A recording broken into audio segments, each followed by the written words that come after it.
안녕하세요. 커피앤톡입니다.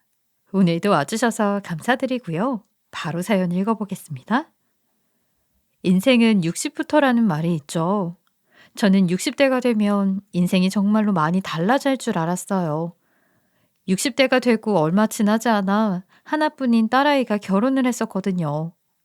쥐면 꺼질까 불면 날아갈까 애지중지 키운 딸이었기에 무조건 행복하게 해주고 싶었어요.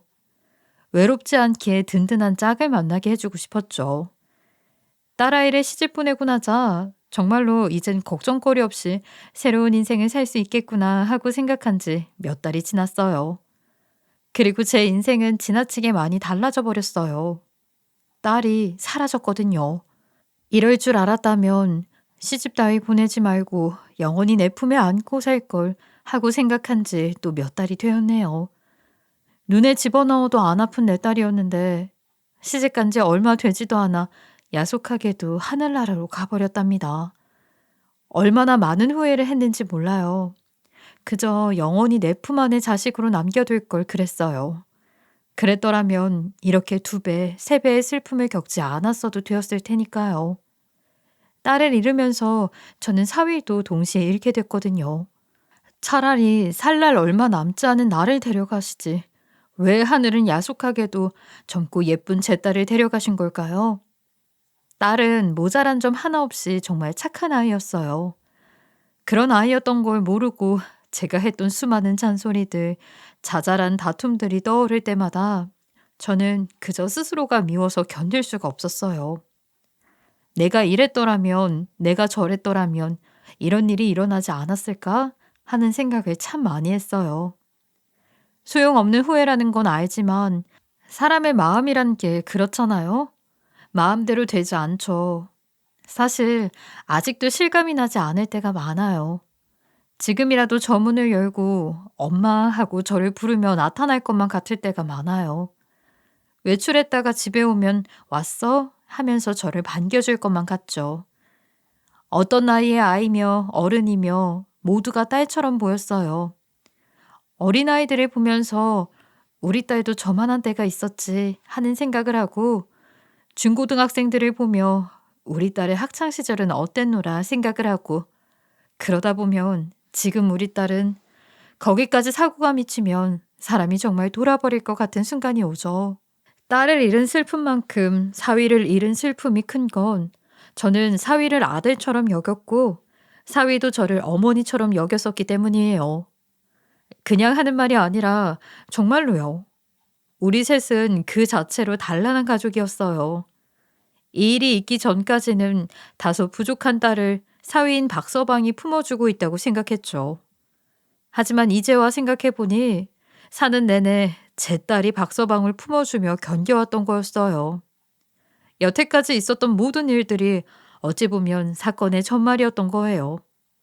그 단서를 왜 모조리 놓치고 말았는지 지금도 돌이켜보면 그저 후회뿐이네요. 딸이 연애를 시작했다고 알려왔을 때는 걱정 반 기대 반이었어요.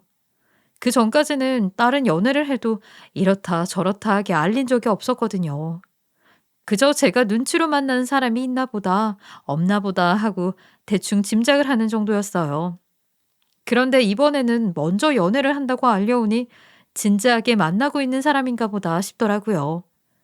당연히 걱정도 기대도 클 수밖에 없었어요. 덕분에 저는 "오늘도 그 사람 만났니?" 라거나 "그 사람이랑 만나면 뭘 하니?" 이런 식으로 딸에게 질문을 하는 날이 종종 생겼어요. "오늘도 그 사람 만났어? 만나면 주로 뭐 하니?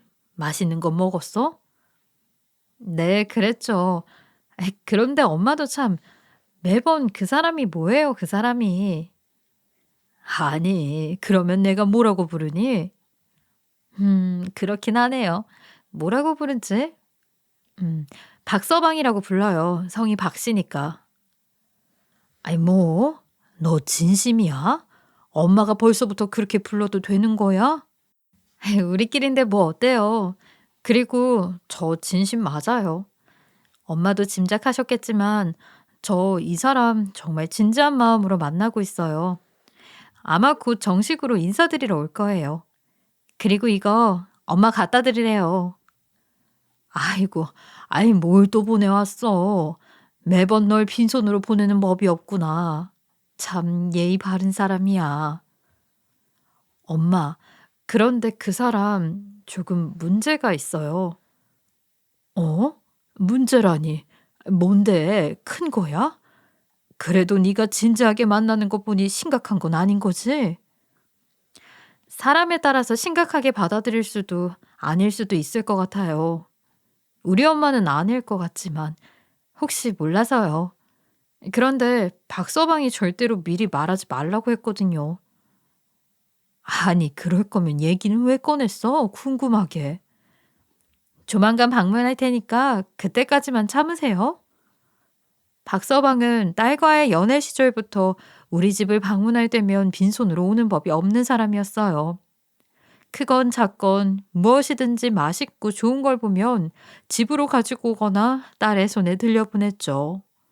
사실 연애를 시작한다고 처음으로 얘기한 것도 박서방이 들려보낸 먹거리를 전하느라 그런 거였어요.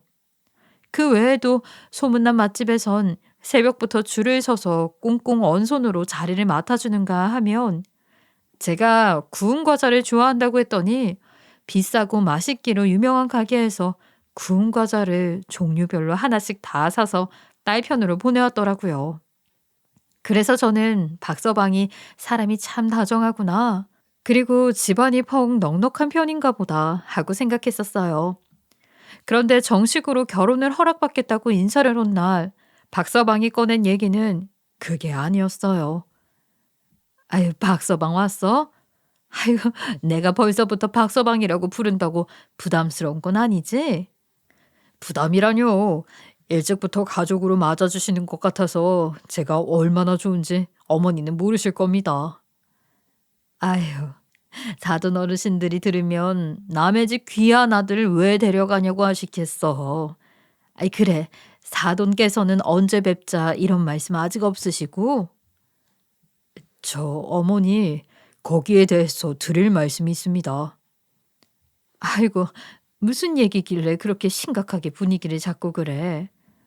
혹시 부모님께서 우리 딸을 반대하셔? 내가 호럼이라 그래? 아닙니다. 절대 그런 것 아닙니다. 오히려 반대입니다. 반대라니. 제가 다 말씀드리면 어머니께서 절 반대하실까 봐 그게 걱정입니다. 하지만 솔직하게 말씀드리겠습니다. 전 보육원 출신이에요. 가족도 없이 혼자 컸고요. 아이고, 세상에. 박서방, 진작에 얘기를 하질 그랬어. 난 그런 줄도 모르고. 내가 그런 걸로 왜 박서방을 반대하겠어? 박서방만큼 좋은 사람이 이 세상에 어디 있다고. 아닙니다. 제 흠이 될 수도 있다는 거 잘 알고 있습니다.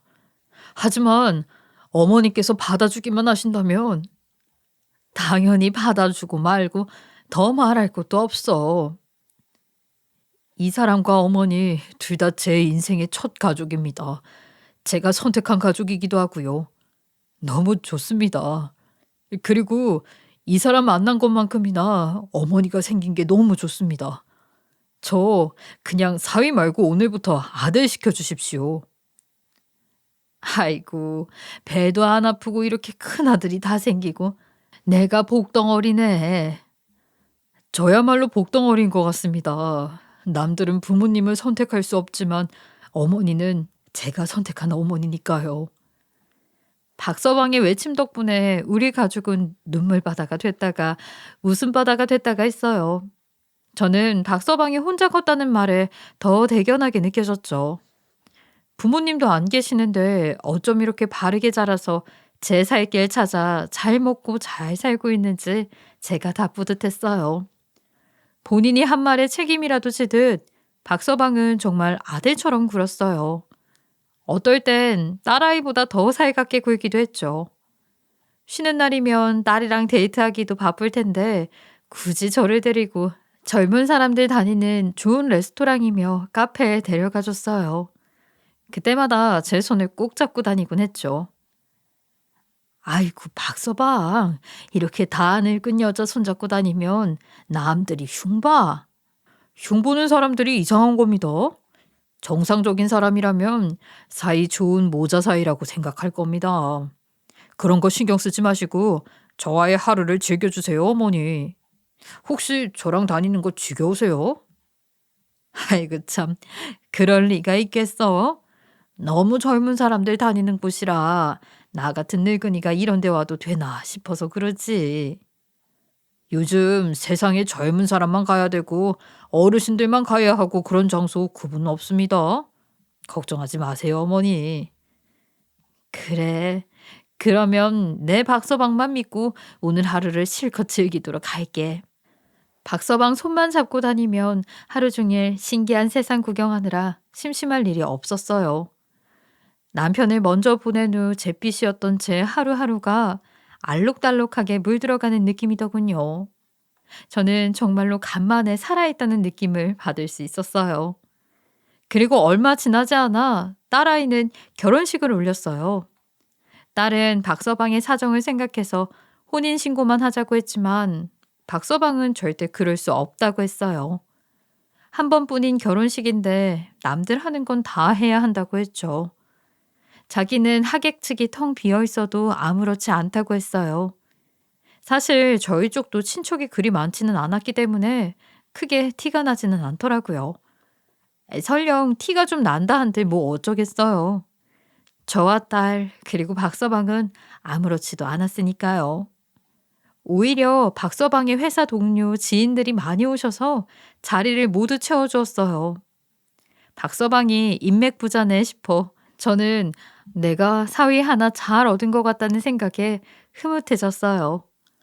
결혼 후 딸과 박서방은 우리 집에서 아주 멀지 않은 곳에 신혼집을 얻었어요. 대출을 최대한으로 받아서 작더라도 아파트를 들어가는 게 어때? 그래야 신혼생활 편안하게 즐길 수 있지. 에이, 그게 무슨 소리예요. 엄마 집이랑 가까운 곳이 무조건 1순위예요. 그치, 자기야? 물론이지. 그리고 저는 예전부터 마당이 딸린 주택에서 꼭 한번 살아보고 싶었습니다. 이 사람과도 얘기 끝냈어요. 정원 관리는 제가 열심히 하기로 했습니다. 아이고, 젊은 애들이 주택에 살면 여름엔 덥고 겨울엔 추워서 힘들어. 깨끗하게 고치고 단열 단단하게 하면 됩니다. 걱정하지 마세요, 어머니. 저는 대출을 최대한으로 껴서라도 작은 아파트를 들어가는 게 어떠냐고 했지만 박서방은 우리 집에서 멀지 않은 곳이 1순위이고 2순위는 마당이 달린 주택에서 살아보고 싶다고 하더군요. 딸아이도 거기에 동의했고요. 하지만 두 가지 조건을 모두 만족시키는 집이 쉽사리 나타나진 않았어요. 때론 너무 멀었고 때론 너무 비쌌죠. 결국 둘은 신혼집으로 아주 낡은 주택을 얻게 되었어요. 방은 3개나 되는 넓은 집이었지만 마당엔 지저분한 풀들이 무성했고 한쪽 구석엔 을씨년스러운 창고마저 있는 집이었어요. 박서방은 창고를 보고 되려 아지트가 생기겠다며 좋아하더군요. 날을 잡아 안에 거미줄과 먼지를 싹 걷어내고 청소를 하자 아주 말끔한 공간이 된 모양이더라고요. 딸아이와 저는 굳이 가까이 하지 않는 공간이긴 했지만요. 겉도 속도 말끔하게 리모델링을 하자 잡지에 나올 것 같은 근사한 집이 되었어요.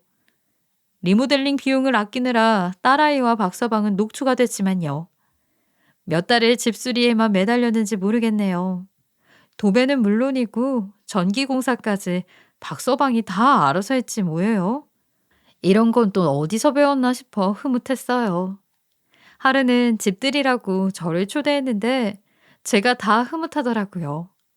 딸한테 제대로 요리 한번 가르친 적 없는데 예쁜 접시에 근사한 요리를 담아 대접해 주는 걸 보고 있자니 눈물이 날 것 같았어요. 엄마가 요리 한번 가르쳐 준 적 없는데 언제 이렇게 근사하게 요리하는 법을 배웠어? 아유, 요즘은 인터넷에 레시피 다 나와 있잖아요. 보고 그대로 따라하기만 하면 돼요. 아니면 밀키트라고 해서 재료 싹 손질해서 팔아요. 양념도 다 들어있어서 그대로 끓이기만 하면 끝. 어때요? 먹을만 하죠. 너무 맛있어서 깜짝 놀랐어. 엄마가 박서방한테 미안할 일은 없겠구나. 어머니께서 저한테 미안하실 일은 평생 없으실 겁니다. 이 사람과 결혼하게 해주시고 제 어머니가 되신 것만으로도 저는 큰 은혜를 입었는걸요. 그리고 사실 요리는 제가 더 잘합니다. 다음에 제가 어머니께 대접하겠습니다. 환하게 웃는 딸아이와 박서방을 보면서 제가 다 흐뭇하고 행복해지는 기분이더군요. 그 후로도 저는 종종 그 집으로 가 저녁을 얻어먹곤 했어요. 다른 집들은 친정으로 와 밥을 얻어먹고 간다는데 어째 우리 집은 반대가 되었죠. 그리고 그때마다 박서방은 정말로 갖은 요리 솜씨로 저와 딸아이를 깜짝 놀라게 했어요. 박서방은 들어보지 못한 신기한 외국 요리도 뚝딱 만들어내곤 했어요.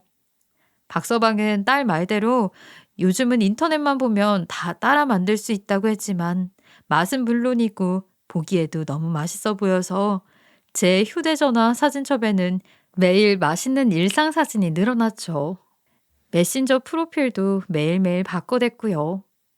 친구들은 어디 근사한 데서 식사를 했냐고 물었고 저는 우리 사위가 해준 거라며 자랑을 할 수 있어서 너무 행복했어요. 그렇게 우리는 행복한 가족이 되었고 둘은 행복한 신혼생활을 보내는 것 같았어요. 그런데 하루는 둘이서 집 앞까지 와서 싸우는 걸 보게 됐어요. 부부 동반 모임에 갔다가 저희 집에 들르기로 한 날이었거든요. 재미난 모임이라길래 기분 좋게 다녀오려니 했는데 싸우고 있길래 무슨 일이냐고 제가 계속해서 캐물었어요. 아니, 너희들은 즐거운 모임 다녀온다더니 어떻게 된 거야? 무슨 일이 있길래 여기까지 와서 언성을 높이고 있어? 아니, 글쎄 이 사람이 선물해준 귀걸이가 있는데 그게 다른 사람이 도둑 맞은 거랑 똑같은 제품이잖아요. 알고 보니 딸애가 부부 동반 모임에 차고 갔던 귀걸이가 문제였어요. 다른 집 아내가 그 전 모임에서 잃어버린 것과 똑같은 걸 박서방이 사준 모양이더라고요. 그 여자가 내 귀만 뚫어져라 쳐다보는 거 못 봤어? 왜 하필이면 똑같은 걸 따라 샀어? 꼭 그 여자 거를 훔쳐서 내가 하고 다닌 느낌이잖아. 하다못해 오늘은 다른 귀걸이 하라고 얘기라도 해주던가. 난처해진 박서방은 시무룩해진 표정으로 눈으로 저에게 도와달란 신호를 보냈지만 부부 문제인데 제가 뭘 어쩌겠어요. 저는 그저 어깨만 으쓱할 뿐이었죠. 박서방이 여자 마음을 잘 몰랐구나 싶었어요. 딸아이는 어지간히 화가 났는지 씩씩대며 도무지 화를 삭히지 못하더라고요.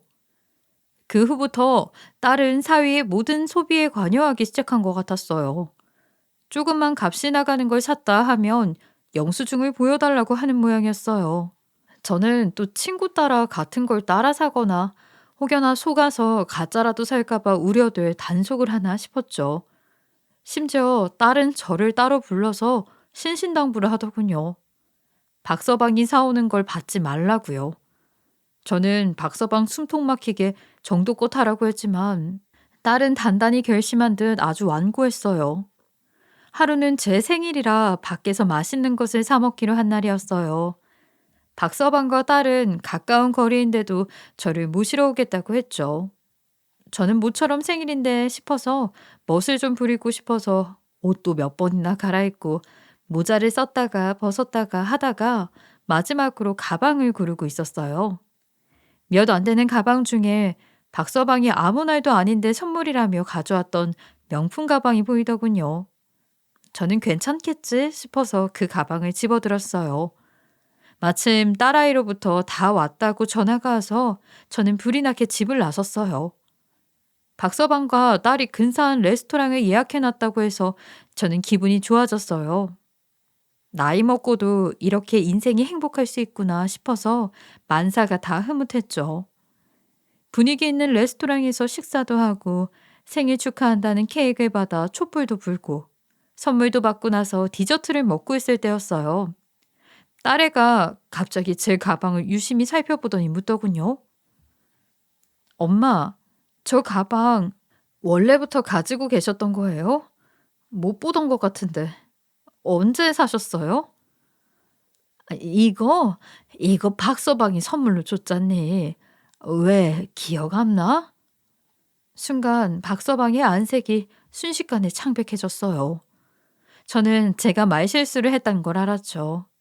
하지만 딸에는 이미 눈초리가 이마 끝까지 올라가 있더군요. 박서방한테 받았다고요? 언제요?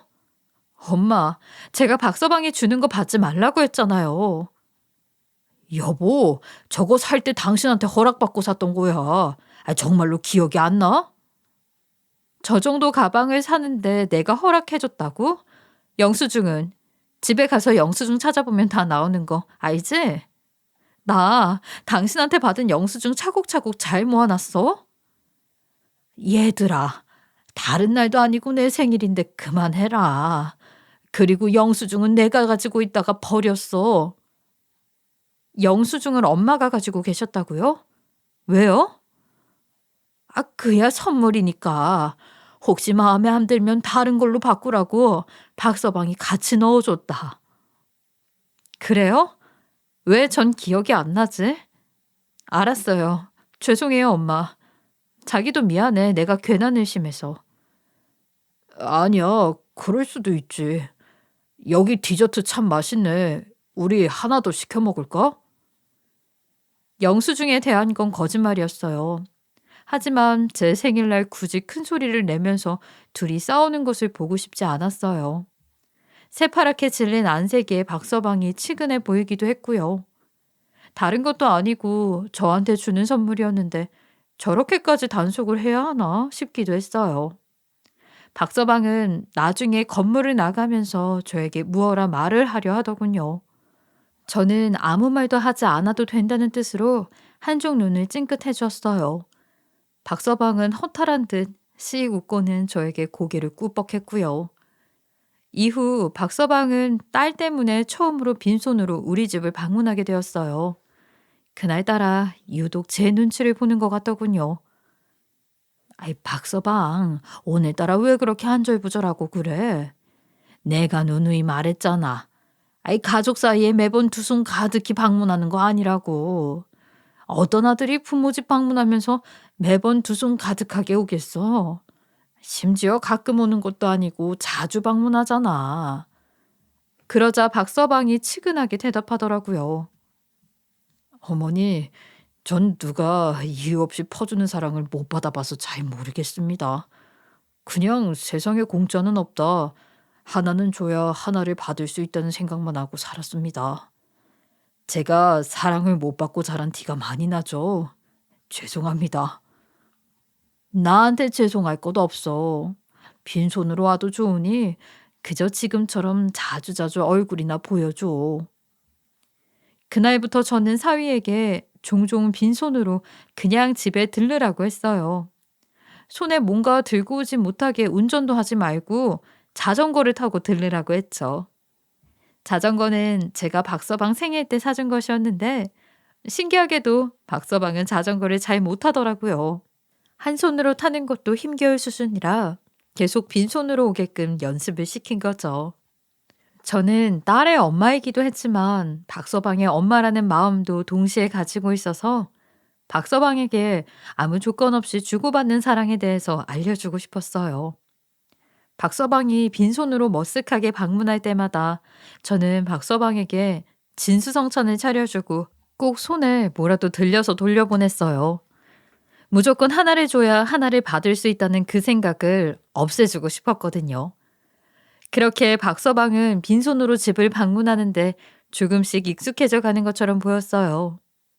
가끔 뭔가를 가져오는 날은 딸과 함께 오는 날이거나 트럭에서 오는 과일을 충동적으로 사오는 정도였어요. 딸과의 사이도 다시 좋아지는 것처럼 보였죠. 최소한 제가 보는 앞에서 싸우는 일은 없었어요. 하지만 딸은 여전히 무언가를 감시하는 듯 박서방을 지켜보는 것 같았어요. 한 번은 딸을 불러서 진지하게 한번 물어봤어요. 박서방이 무슨 잘못을 했다고 그렇게 감시하고 잡아대고 그래. 귀걸이 한 번 잘못 사준 것 때문에 계속 그러는 거는 좀 너무한 거 아니니? 아휴, 엄마, 제가 고작 귀걸이 하나 때문에 이러겠어요? 다 사정이 있다고요. 무슨 사정? 아이, 우리 아들한테 무슨 사정이 있는지 나도 좀 알자. 안 돼요. 부부 사이에만 이야기할 수 있는 비밀 같은 거예요. 아직 확실한 것도 아니고. 박서방이 큰 실수라도 했어? 너만 알고 있는 거야? 나한테도 좀 알려주면 안 되니? 그런 건 아닌데요. 나중에 기회 되면 말씀드릴게요. 아직은 아니에요. 제 마음이 확실해지면 그때 말씀드릴게요. 엄마, 지금은 조금만 참아주고 지켜봐 주세요. 제가 아무렴 이유도 없이 박서방한테 그러겠어요? 그래. 그래도 너무 그러지는 말어. 아이, 박서방 기죽을라. 그런데 얼마 뒤 저는 청천벽력 같은 전화를 받아야 했어요. 딸이 교통사고가 났다는 거였죠. 사위는 자전거를 타고 운동을 나간 사이에 벌어진 일이었어요. 저와 박서방이 병원에 도착했을 때 딸은 이미 이 세상 사람이 아니었어요. 손을 잡으니 아직 따뜻하더군요. 하지만 병원에서는 사망 선고를 내린 후였어요. 심지어 경찰 측의 말은 딸이 제 발로 차 앞으로 뛰어들었다는 거예요. 덕분에 운전자는 패닉에 빠져 있었고요. 하지만 저는 그 말을 믿을 수가 없었어요. 아무리 생각해도 그럴 이유가 전혀 없으니까요. 경찰 측에서는 교통사고로 인한 사망은 확실하긴 하지만 부검을 해보겠냐고 했고 저는 거절했어요. 딸아이를 2번 죽이는 것만 같았거든요. 장례식을 준비하면서도 저는 현실을 받아들일 수가 없었어요. 딸의 시신을 보아도 딸이 아닌 딸을 닮은 누군가처럼 느껴졌죠. 자식을 잃어본 사람은 아마 누구라도 저처럼 생각했을 거예요. 그래서인지 눈물조차 안 나더군요. 저는 그저 넋을 잃고 앉아 있었어요. 문득 고개를 돌리니 유일한 가족을 잃은 박서방이 눈에 들어왔어요. 박서방 역시 얼이 빠져 저를 위로할 여력도 없이 슬픔에 빠져 있더군요. 박서방의 얼굴은 후회로 가득했어요. 자신이 없던 사이 사고가 난 걸 자책이라도 하는 표정이더군요. 본인이 운동을 가지 않았더라면 이런 일도 없었을 거로 생각했던 게 아닐까요? 모든 것이 자기 때문이라는 듯한 얼굴이었어요. 그걸 본 저는 저라도 정신을 차려야겠다는 생각이 들었어요. 이제 박서방의 가족은 정말로 저뿐일 테니까요. 저에겐 자식이라고 온 사위인 박서방만 남은 거고요. 저는 억지로 몸을 일으켜 세웠어요. 조문객에게라도 예의를 다해야 딸이 좋은 곳으로 갈 수 있을 것 같았거든요. 잠시도 앉아있지 못하고 조문객을 한참 맞이하고 어느새 늦은 밤이 됐어요. 떠들썩하던 주변이 조용해지고 어느새 차가운 공기만이 장례식을 맴돌고 있더군요. 저는 잠시 구석에 앉아 벽에 머리를 기대자마자 까무룩 잠이 들었어요. 그러고는 딸의 꿈을 꾸었어요. 뭉게뭉게 구름이 가득 낀 사이로 딸은 다급하게 무어라 외치고 있었어요. 뭐라고 하는지 잘 들리지 않아 제가 몇 번이고 뭐라고? 뭐라고 하고 되묻자 딸은 몇 번이고 다시 외쳤어요. 엄마, 남편을 막아주세요. 남편을 막아야 해요. 라고요. 그게 무슨 소리냐고 이대로 가지 말라고 제가 애절하게 외쳤지만 제 목소리는 나오지 않았고 딸은 오로지 저 말만을 반복했어요. 박서방에게 뭔가 문제가 있다는 듯 박서방을 도와줘야 한다는 듯한 말투였어요. 저는 나오지 않는 목소리로 딸아이의 이름을 애타게 부르다가 번쩍 정신이 들었어요. 어느새 현실로 돌아와 있었고 맞은편에는 박서방이 구겨진 듯한 모습으로 잠들어 있더군요. 저는 그 꿈이 계속 마음에 걸렸어요. 부부 사이의 일을 제가 하나하나 알 수는 없었을 테니 제가 모르던 뭔가가 있었던 게 아닐까 싶어서요. 딸이 혹은 박서방이 고통받는 뭔가가 있었던 게 아닐까요? 그렇지 않고서야 제 꿈에 나타나 다른 식구 다 제쳐두고 박서방만을 그렇게 애달프게 부를 리가 없을 것 같았어요. 그러다 문득 머릿속을 스치고 지나간 건 부검이었어요. 경찰 측에서 정말로 부검을 하지 않겠느냐고 입관 전에 다시 한번 찾아오겠다고 했었거든요. 아무리 생각해도 제가 놓친 것 그것 외엔 떠오르지가 않더라고요. 순서가 좀 꼬이긴 했지만 저는 뒤늦게나마 부검을 요청했어요. 다음날 경찰 측에서 연락이 와 저에게 사진 한 장을 보여주더군요. 딸의 손에 바퀴 자국이 나 있었다고요.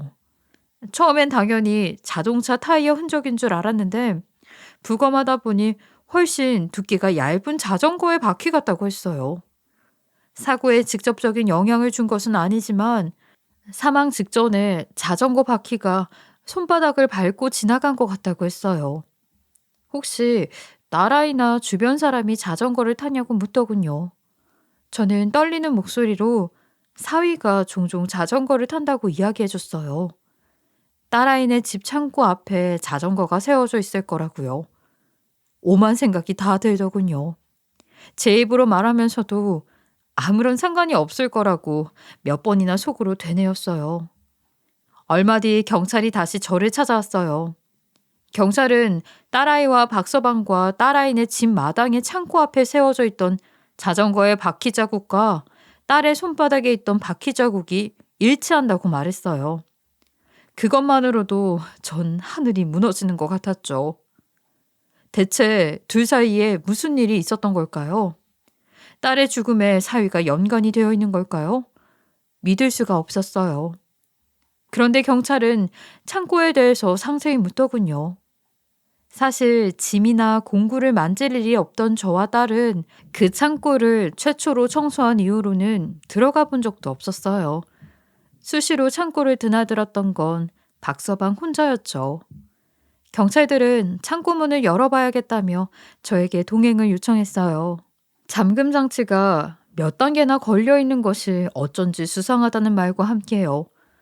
저는 점점 숨을 쉴 수 없을 것 같은 공포가 저를 엄습해오는 것을 느꼈지만 어쩔 수 없이 경찰과 동행했어요. 경찰이 창고문을 뜯어서 억지로 연 순간 저는 끝없는 현기증을 느꼈어요. 좁고 지저분할 줄 알았던 창고 안은 보기보다 넓고 또 깨끗하더군요. 그리고 창고의 선반들에 가지런히 놓여있는 건 먼지 풀풀 쌓인 공구나 허들의 짐이 아닌 귀중품들이 가득 차 있었어요. 혹시 이 물건들이 전부 따님의 물건입니까? 아니면 사위분의 것인가요? 아니면 혹시 어머님 소유입니까? 야, 완전히 명품 매장을 차려놨어. 경찰들은 어이없다는 표정으로 제게 물었죠. 물론 그럴 리가 없었기에 저는 고개를 젓는 것 외에는 그 어떤 대답도 할 수가 없었어요. 회사에 있던 박서방은 바로 경찰서로 끌려갔어요. 창고의 귀중품들은 모두 박서방이 도벽을 해서 모은 물건들임이 밝혀졌어요. 알고 보니 어릴 적부터 병적이다 싶을 정도로 도벽이 있었다고 하더군요. 무엇이든 베풀어야 사랑을 받을 수 있다는 그릇된 생각에 사로잡혀 있었기 때문이죠. 부부 동반 모임 때 딸이 역정을 냈던 그 귀걸이 역시 박서방이 훔친 것이었어요. 총각 때는 혼자 몸이니 어떻게 참으며 살아왔지만 가족의 연을 맺고 나자 박서방의 불안감은 더욱 커졌던 거예요. 그 불안감을 훔친 물건들을 보며 달랬던 모양이에요. 원래는 그 물건들을 저나 딸에게 선물하면서 애정을 갈구해 왔었지만 딸이 조금씩 눈치를 채면서 창고에 모아두기만 했던 거죠. 저는 박서방에게 면회를 가 자초지종을 물어보기로 했어요. 이렇게 찜찜한 마음으로 앞으로 도저히 살아가지 못하겠다는 느낌이 들었기 때문이에요. 초췌해진 모습의 박서방이 창살 너머로 모습을 드러냈어요. 어머니, 아니 이제 어머니라고 부르면 안 되겠죠. 못난 사위라서 너무 죄송합니다. 너무 죄송합니다. 박서방, 나는 자네를 정말로 아들처럼 생각해왔어. 지금도 그 마음은 변하지 않았다네. 하지만 하나만 알려주게. 내 딸은 대체 어떻게 된 것인지.